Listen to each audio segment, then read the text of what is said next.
moi, je suis directeur de la pratique UX OCN. OK. Donc, à l'intérieur de l'organisation IT, Oui. on a une section d'IT qui est l'usine de livraison logicielle. Oui. Et à l'intérieur de Software Factory, en anglais, il y a la pratique design, qui est une pratique combinée de UX design puis de back-end functional design. Fait que moi, je gère la pratique UX, la pratique front-end, avec des designers UX. OK. Et j'ai mon collègue qui, lui, gère la pratique functional design, back-end, data design. Fait qu'ensemble, on a une pratique design consolidée pour fournir les spécifications à l'équipe de build, test, tout ça à l'intérieur de Software Donc, Factory. toi, de la manière dont c'est divisé au CN, tu dis l'équipe de UX est plus proche de l'équipe justement fonctionnelle que de l'équipe, par exemple, dans certaines agences, on va voir ça, c'est tout mergé avec l'équipe marketing ou avec l'équipe de UI, finalement. Oui. Vous êtes plus dans un côté fonctionnel, c'est intéressant. Oui, en fait, on est à l'intérieur de l'organisation, donc de livraison logicielle. Oui. Mais on travaille évidemment en partenariat avec les différentes unités d'affaires, avec les équipes produits, pour donner un service de design. En fait, c'est un service complet de design, build, test, infrastructure dans IT au niveau des services de business. C'est ça. Vous êtes combien dans l'équipe actuellement? Actuellement, on est 9 plus moi 10 designers. On a un mix de permanents consultants. Oui. Puis on est déployés sur différents projets. J'imagine que vous ne faites pas que l'interfaçage aussi. C'est-à-dire l'interfaçage? Bien, que vous n'êtes pas uniquement dans le wireframe, dans l'interface ordinateur, vous devez avoir quand même des problématiques plus larges au niveau du CN. En fait, on est encore très axé sur les interfaces digitales, les interfaces numériques. Oui. Mais on commence tranquillement à se déplacer aussi pour faire plus la vision. Oui. Faire plus du vision shaping, la vision de produit. Donc, on aide les parties prenantes, les business, on roule des workshops, on fait des recherches utilisateurs, tout ça pour les aider à formuler un peu leurs idées, afin après de pouvoir faire une commande précise à Software Factory pour livrer les produits logiciels. Donc, on a passé en un an d'être à la partie réception de la commande, pour faire le design de l'interface en tant que telle. Puis on va aider maintenant les partenaires au niveau de la business pour formuler les idées, shaper les projets pour ensuite passer la commande. Donc, on est en discovery, si on veut. Puis en ce moment, vous êtes sur quelle voie? Qu'est-ce que vous essayez de développer? Bien, en fait, c'est multiple. On a des projets au niveau de l'interne, des projets pour les clients, le portail client, le portail e-business. Oui. On travaille sur des outils de mobilité pour aider, par exemple, les employés du CN dans les cours de triage, les gens qui font la réparation des locomotives, tout ça. Donc, on est impliqué sur différents projets. Quand même différents bassins d'utilisateurs aussi, dans ce que clairement. j'entends. C'est ça. Est-ce que vous faites beaucoup de recherches par rapport à ça? Bien, de plus en plus, en fait. Sur les initiatives, on a commencé à implémenter, faire la recherche utilisateur. On est en train de monter notre communauté de personas internes. Oui. Communauté de personas externes aussi. Donc, on documente ça, on documente des parcours utilisateurs pour nous aider un peu à catégoriser, classifier l'écosystème, afin de nous permettre, d'un projet à l'autre, de réutiliser des bouts de composantes ou des bouts de connaissances qu'on a réussi à formaliser. Oui. Puis ça nous permet aussi d'interagir, d'avoir aussi des moyens de communication plus faciles avec les interlocuteurs de business en disant on commence à cartographier un peu qui sont nos utilisateurs. On a certains manques à ce niveau-là, donc c'est pour ça qu'on aimerait aller en rencontrer. Oui. Et la pratique commence à prendre place de plus en plus. Là. Puis, tu me dis différents bassins d'utilisateurs, tu me parles justement des gens qui sont plus à l'interne, des gens qui sont plus à l'externe.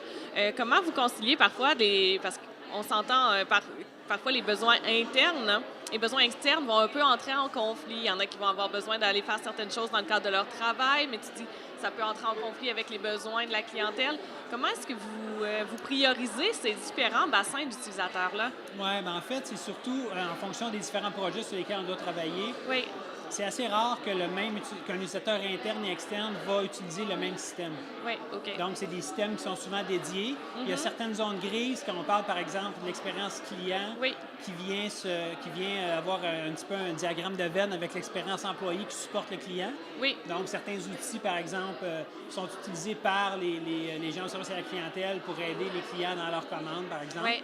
Donc là, il y a des vues qui sont spécifiques à l'interne, mais qui se recoupent avec l'externe. Donc, on essaie aussi d'unifier l'expérience à ce niveau-là. Donc, ça fait partie de l'écosystème, ça fait partie de la cartographie. J'imagine aussi qu'il faut avoir quand même une certaine prudence par rapport à l'approche, parce on parle à des gens qui ne sont pas nécessairement dans la technologie, on parle à des gens qui ont des habitudes de travail aussi, on ne peut pas tout changer du jour au lendemain. Oui. Comment est-ce que vous cartographiez les interventions dans ce cadre-là? On a la chance sur plusieurs projets de travailler à l'interne avec l'équipe de Change Management aussi. Oui. Donc, gestion du changement. Donc, ces gens-là sont un peu les personnes désignées pour aller aider, aller rencontrer les utilisateurs potentiels pour évaluer l'impact des changements avec eux. Donc, souvent, dès le départ, on a réussi à faire un travail d'équipe pour aller faire la recherche utilisateur. Donc, on amène les gens de Change avec nous. Fait que ça nous permet aussi d'identifier les problématiques, puis eux, de leur côté, attaquent l'aspect de formation, gestion de changement et tout. Là. Fait que c'est un travail de collaboration. Puis quel genre d'enjeux qui tu dirais qui sont spécifiques à votre situation puis à votre milieu, en fait? En fait, il y a en ce moment, l'enjeu qui est un enjeu agréable, mais qui n'est pas toujours simple, c'est de gérer la croissance dans la demande des services et des activités. Donc, en un an, moi, ça fait un an que je suis là, il y a eu une croissance à demande assez significative. Donc là, on doit être capable de se déployer sur de plus en plus de projets. Mais il faut faire attention pour ne pas nécessairement se déployer à donner un service de moins bonne qualité parce qu'on a moins le temps de le faire. Fait que là, il faut choisir un peu nos façons de faire. Il faut choisir notre façon d'interagir avec des consultants, avec des partenaires externes pour nous aider à pouvoir donner du service sur des projets, tout en essayant de garder notre identité d'équipe, en essayant d'établir un peu notre culture interne, puis de faire en sorte qu'on puisse croître la pratique avec des partenaires, tout en essayant de croître une pratique qui reste cohérente à travers les différents projets. Fait que c'est un peu ça mon défi en ce moment. C'est quand même un bon défi parce qu'on s'entend la cohérence, quand on a à aller dans différents milieux, dans différents terrains, ça peut rapidement devenir un gros devoir. Oui, tout à fait. Est-ce que vous avez mis des outils en place? Est-ce que vous avez développé des techniques pour assurer cette cohérence-là? On commence de plus en plus à le faire. Là, c'est sûr qu'on commence à formaliser la pratique davantage. Donc, on fait beaucoup de rencontres à l'interne, à l'intérieur de l'équipe aussi, pour déterminer comment on veut travailler, c'est quoi un peu la philosophie, la mission, comment on veut s'aligner. On essaie de développer des gabarits, évidemment, des procédures, des templates, des façons de faire.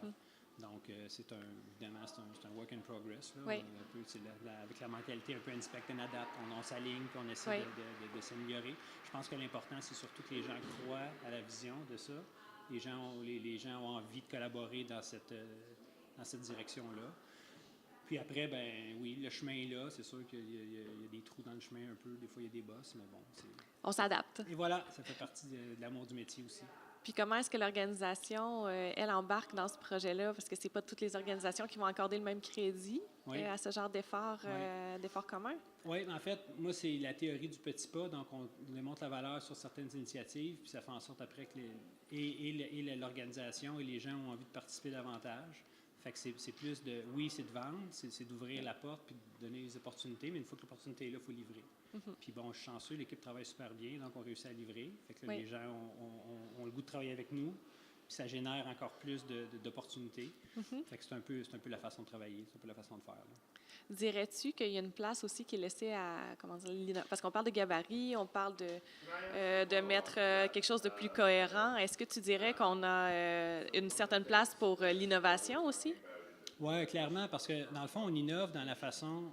Toutes ces activités-là ou ces façons de faire-là demeurent un peu nouvelles pour l'organisation. Donc, il y a beaucoup d'innovation à ce niveau-là. Nous, on essaie de faire en sorte de ne pas réinventer le workshop à chaque fois qu'on en fait un. On essaie de calibrer un peu nos interventions de telle sorte aussi que quand les gens demandent du service UX, qu'on donne une réponse qui ressemble un peu d'une fois à l'autre pour que les gens commencent à se faire un modèle mental aussi de quelle est la pratique UX, c'est quoi. Puis bon, fait qu'on développe des artefacts là-dessus aussi.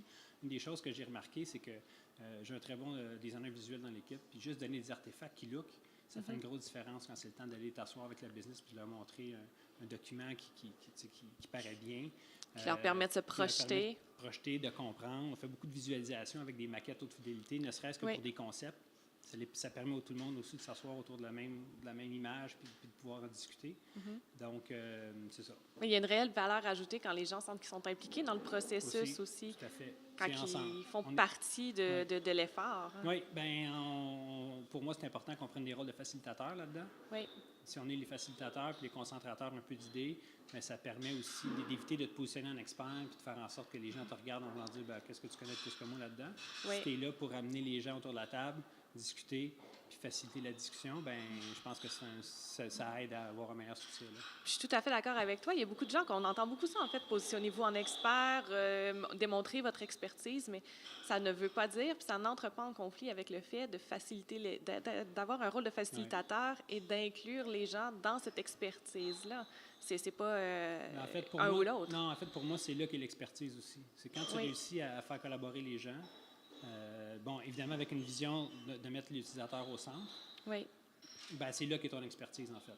C'est là qu'est ta lunette ou ton point de vue à toi qui est différent peut-être de celle des autres. Oui. Puis après ça, c'est beaucoup plus facile bon, d'affiner ou de faire du pouce sur l'idée de l'autre quand justement les gens sentent qu'ils peuvent contribuer puis qu'ils ont une valeur aussi à parler puis à échanger. Là.